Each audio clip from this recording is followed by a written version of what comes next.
بڑی اشد ضرورت ہے۔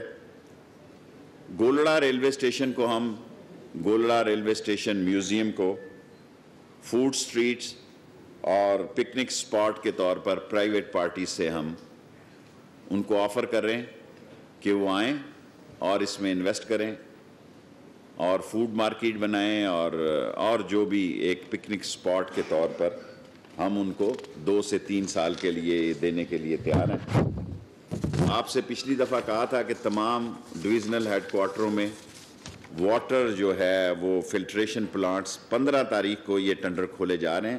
اس میں ایکسیلیٹرز بھی ہیں اور دوسری سہولت کی چیزیں بھی ہیں جو بزرگ اور بوڑھی میری مائیں اور بہنیں اور بچیاں یہ اتنے انگریزوں کے زمانے کی فٹنس کے وقت کے جو بریجز ہیں وہ لوگ نہیں چڑھ سکتے، تو یہ ہم پرائیویٹ پارٹیز کو آفر کر رہے ہیں کہ وہ اس میں پارٹیسپیٹ کریں۔ وائی فائی کی سہولتوں کا آپ سے وعدہ ہے انشاءاللہ ٹریکنگ 100 ڈیز کے اندر ہم پرائیویٹ پارٹیز کو بھی بلا رہے ہیں، اور ہم اس کے ساتھ ساتھ ہماری کوشش ہے کہ جو ہمارے لوگ کچھ خود ہی اپنے طور پر والنٹیئرلی بغیر کسی نفع نقصان کے وہ ہمارے ساتھ بغیر پیسے لیے اس پہ کام کر رہے ہیں، ہم ان کو بھی ویلکم کرتے ہیں۔ ریلوے کا سب سے اہم مسئلہ ہے backbone of the railways ML1 and ML2۔ ML1 CPEC میں ہے، ابھی خوشحال ایکسپریس کا جو حادثہ ہوا ہے اس کے بعد انشاءاللہ تعالی ہم ML2 کا بھی آفر کرنے جا رہے ہیں، اور خاص طور پر ہم ان اداروں کو، پاکستان کی یہ دفاعی لائنیں ہیں، پاکستان ریلوے جو ہے ایک دفاع کا حصہ ہے، اس لیے ہم BOT بیسس پر ML2 بھی آفر کر رہے ہیں۔ اگر ML1 کے بھی کسی نے پارٹ لینا ہو کیونکہ وہ سی پیک میں ہے، اس لیے میرا زیادہ زور جو ہے وہ ML2 پہ بھی ہے کہ ایک متبادل لائن ہمارے پاس ہو کسی ایک لائن کو، اور جو میرا اللہ کو اگر منظور ہوا پتہ کوئی نہیں، سٹینڈرڈ گیج کی ایک لائن کی بھی ہم آفر دیں گے۔ ابھی ہم اس کی ٹینڈرنگ نہیں کر رہے کیونکہ یہ 2 بہت بڑے پروجیکٹ ہیں، اور 70 سال کی تاریخ میں ہم نے کوئی ایسا کام نہیں کیا جس پر فخر کر سکیں۔ اس پر انشاءاللہ پاکستان ریلوے فخر کر سکے گی اگر ML1 اور ML2 دونوں یا ان میں سے ایک ہم فی الفور اس کو بہتر پوزیشن میں لے آتے ہیں کہ 160 کی سپیڈ پہ یہاں سی پیک میں 160 کی سپیڈ کی اس کی PC1 گئی ہوئی ہے۔ ہم نے جو سب سے اہم کمیٹی بنائی ہے وہ انویسٹمنٹ اپرچونٹی کی، ہر جمعرات کو یہ 2 گھنٹے بیٹھیں گے، اور IT والوں نے اپنی ویب سائٹ بھی بنا دی ہے۔ جو انویسٹر ہیں وہ براہ راست لاہور ہیڈ کوارٹر آ سکتے ہیں۔ ایک بڑا حصہ 60، ابھی ہمیں 30 دن پتہ نہیں مجھے ہو گئے ہیں کہ نہیں ہوئے، 60 دن میں ہم کراچی بھی شفٹ کرنے لگے ہیں لاہور ہیڈ کوارٹر سے۔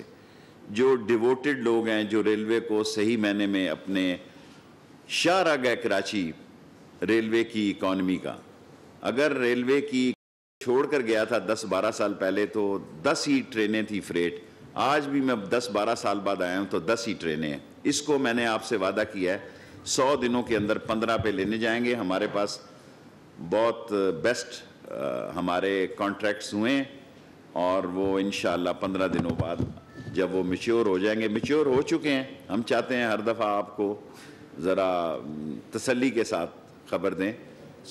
اللہ کو منظور ہوا تو یہ ہم 50% 100 ڈیز میں انکریز کریں گے۔ اگر 100 ڈیز سے 10-20 دن بڑھ گئے تو 30 دسمبر تک ہم یہ 10 سے 100 ڈیز تک 12 کریں گے، اور 120 ڈیز تک انشاءاللہ ان کو 15 ٹرینوں پہ شفٹ کریں گے۔ جیسے میں نے آپ سے عرض کیا ہے کہ تمام انویسٹرز کو جہاں جہاں کوئی انویسٹر کی دلچسپی ہو ہم ویلکم کرتے ہیں۔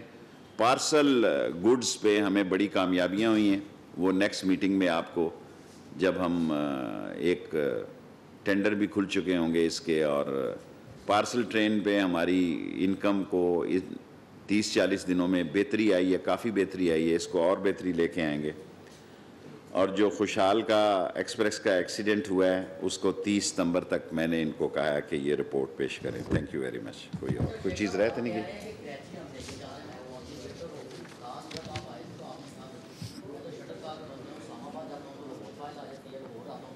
یہ نہیں میں نے کہا کہ میں لاہور فائل آ جاتی ہے، میرے پاس کوئی کام نہیں ہے ریلوے کے علاوہ.